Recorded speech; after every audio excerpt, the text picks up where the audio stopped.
लोकशाही आणि सत्तेवर नियंत्रण या संकल्पना जगाला माहीत होण्याच्या कित्येक शतकांपूर्वी दख्खनच्या पठारावरील एका योद्ध्या राजाने असे एक प्रशासन उभारले होते जिथे मंत्री हे राजापुढे जबाबदार होते.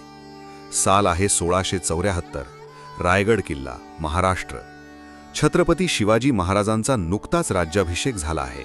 केवळ एक राजा म्हणून नव्हे तर छत्रपती म्हणून प्रजेच्या रक्षणाची शपथ घेतलेले सार्वभौम राजे. पण मुकुट घालणे म्हणजे राष्ट्र उभारणे नव्हे. राज्याभिषेकानंतर जे घडले ते कदाचित त्याहूनही मोठे होते.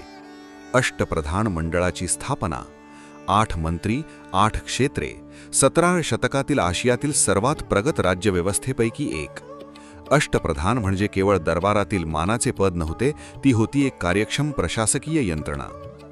पेशवा, पंतप्रधान, राज्याच्या संपूर्ण कारभाराचे प्रमुख.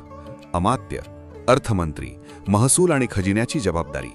मंत्री, राजकीय नोंदी आणि पत्रव्यवहाराचे संरक्षक. सचिव, सरकारी कागदपत्रे आणि राजपत्रांचे प्रमुख. सुमंत, परराष्ट्रमंत्री, शेजारील राज्यांशी मुत्सद्दीदी. सेनापती, लष्कर प्रमुख, संपूर्ण सेनेची धुरा. न्यायाधीश, सरन्यायाधीश, प्रजेला न्याय देण्याची जबाबदारी.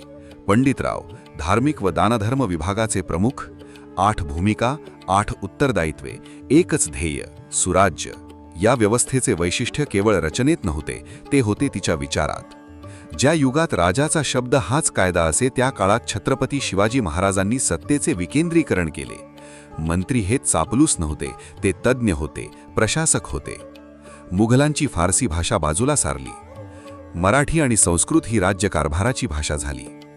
राज्य व्यवहार कोश तयार करण्यात आला. मराठी भाषेला राजकारणात सन्मानाचे स्थान मिळाले. संदेश स्पष्ट होता, हे आपले राज्य आहे, आपल्या भाषेत, आपल्या माणसांकडून चालवलेले. अष्टप्रधान मंडळ हे मराठा साम्राज्याच्या विस्ताराचा कणा बनले. पुढे पेशव्यांच्या काळात हीच व्यवस्था विस्तारली. पश्चिम घाटापासून थेट वायव्येकडील अटक नदीच्या काठापर्यंत. आधुनिक इतिहासकार छत्रपती शिवाजी महाराजांच्या प्रशासकीय प्रतिभेची तुलना चंद्रगुप्त मौर्य आणि अकबर यांच्याशी करतात, पण एका महत्त्वाच्या फरकासह. इतरांनी सत्ता केंद्रित केली, छत्रपती शिवाजी महाराजांनी जबाबदारी संस्थात्मक केली. रामचंद्रपंत अमात्यांनी लिहिलेले आज्ञापत्र हे शासन कलेवरील एक अनमोल दस्तऐवज आहे, जे आजही अभ्यासले जाते. आज अष्टप्रधान मंडळ केवळ इतिहासाचे एक पान नाही, ते आहे नेतृत्व, विकेंद्रीकरण आणि राष्ट्रनिर्मितीचा आदर्श पाठ. छत्रपती शिवाजी महाराजांनी केवळ किल्ले जिंकले नाहीत, त्यांनी संस्था उभारल्या, व्यवस्था निर्माण केल्या. त्यांच्यानंतरही 100 वर्षांहून अधिक काळ टिकलेले राज्य उभे केले. राज्य व्हावे ही श्रीची इच्छा, आणि ते झाले. 8 स्तंभांवर उभारलेले, युगानुयुगे टिकणारे. जय भवानी, जय शिवाजी.